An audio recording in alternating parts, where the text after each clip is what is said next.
Hi, guys. Good evening, and welcome back once again to the EdWord. I'm your host, Eddie, and in tonight's video, I will be discussing what I thought of the latest episode of AMC's The Walking Dead. I just got done watching it a few minutes ago. It was a new episode, and for those of you who may or may not be caught up, if you're not caught up on this episode or previous episodes, you might not want to keep watching or listening, as I will be discussing spoilers. That being said, you have been warned. Spoiler warning is issued. Let's dive right back into it. First and foremost, I really liked how they explored with themes of a painful past and traumatic upbringing that could have, that could mold anyone into the person that they ultimately become. And in this case, I loved how, despite the troubling, traumatic, and abusive past that Princess endured at the hands of her mother and jerk-off stepfather, that she ended up turning out to be a good person for the most part. But she didn't turn into like this evil, raging psychopath like the governor. Because, the governor and Merle, well, Daryl too, all had abusive, really nasty parents, especially fathers, growing up. And look how the governor and Merle turned out versus how Daryl and Princess turned out.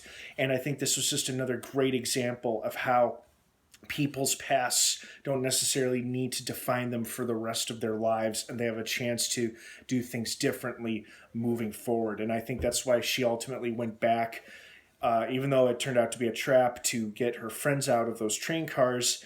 But it's like, Princess has been alone for so long, and now she's getting used to being with people again. And I gotta say, I was pretty thrown off and a little confused by the twist that Ezekiel wasn't really there. It was just like her subconscious. And apparently there was no hole in the wall of the train car. Because I thought to myself, why would they leave such a glaring, obvious escape escape hole open when they're holding these people for questioning? And then it made a lot more sense when it was never really there.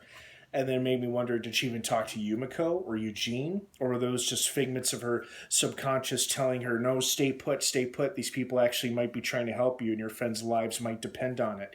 It was an interesting episode. Not one of my favorites, but it was pretty damn good nonetheless.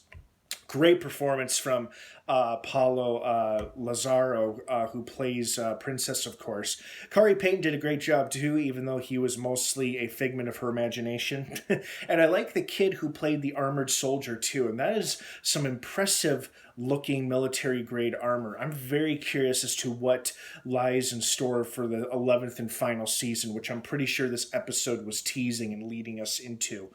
I think I know the storyline they're going for, but at the risk of avoiding spoilers for people that may or may not know what that storyline is, I won't say or go into specifics. And I could be right and I could be wrong, so who knows what they're going to do. But it was still pretty intriguing to just learn bits and pieces of the background of these mysterious soldiers. The line about how they looked like action figures came to life really cracked me up. I thought that was hilarious.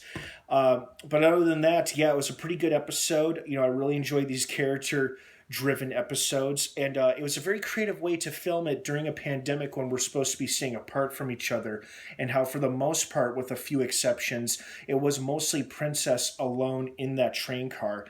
And it was still served up, in my opinion, a pretty gripping and captivating story. So that's what I thought of it.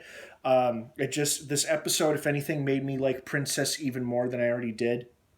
And I really love the fact that, they gave her such a sad and tragic past, and yet she turned out to be a pretty decent human being overall, if not flawed. But at least she wasn't like a evil monster like the governor was, who had like a similar painful upbringing, but then he turned out to be a total ass. So it's just a good example of how, our characters are defined by who they become, not who they were. So I liked that. Well, guys, thank you for watching this episode review of The Walking Dead. I hope you liked this episode as much as I did. What did you think of it? I'd love to hear your thoughts and your opinions down below in the comments section. Thanks for watching. Have an awesome rest of your night. The Walking Dead has 2 more episodes I left out of the 6 bonus episodes. So we've got 2 more interesting stories to look forward to on Sunday nights. Have a great one, everyone. And of course, until next time, may the Force be with you.